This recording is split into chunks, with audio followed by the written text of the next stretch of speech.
Hello guys! Hello guys! Hello guys! Yung bunso namin makulit.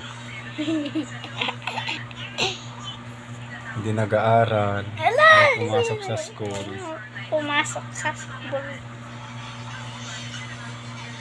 Ito yung kuya namin isa. Tapos ito yung ito yung ito yung ampon. Ito yung ampon.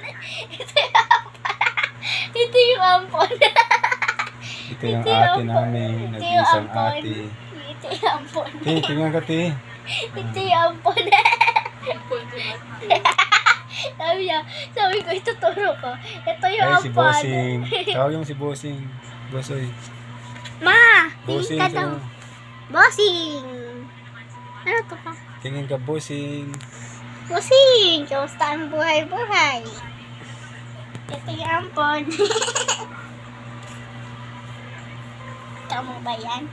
Tamo yan. Ang ganda ng damit mo pala kuya. Ayan o. Ay Bosoy ah. Sandal ang damit ko. Kung astigan, ah. Astig. O, tingnan mo. Dito kami sa taas guys. Nakahiga. Wala pa sa Ayaw pa magsipagtulog yung mga kids. Kids. Kaya dito muna daw kami. Tabi-tabi mahiga. Kasi doon kami natutulog sa baba. Si ito dito sa taas natutulog. At saka yan si Madam. Yan. Tingin ka. Tingin ka. Ayan, tingin ka. At saka ito yung isa dito sila natutulog. Ito yan yun. Silang tatlo. Tatlo lang kami dito. Sila lima sila dalawa dun, tatlo, sila dalawa, tatlo dun, tapos dun sila natutulog. Saan? Sa baba? Sa baba. Ba't pala umakit kayo kagad? Tatlo sila May bata dun natutulog. Di ba, Shu? Oo, may bata dun. May bata. Umiiyak. Ayaw. Hindi nga. Oo. Parang naramdaman ko nga. Bata. Bata. Yung kila yung sa tapat nila kila Tisay. Umiiyak dun eh.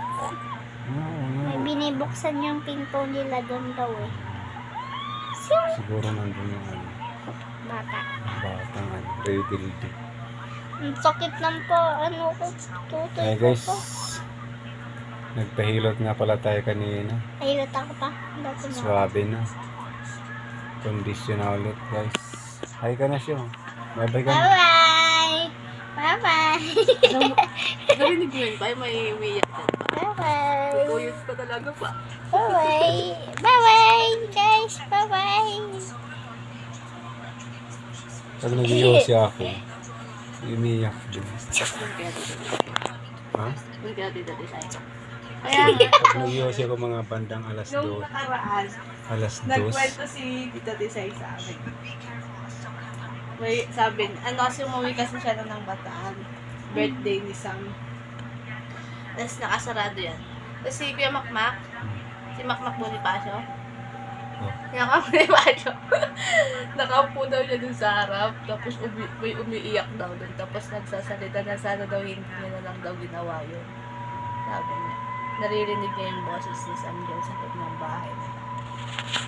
Thank you guys. Thank you for watching. Bye-bye. Ingat kayo dyan. Mga followers natin.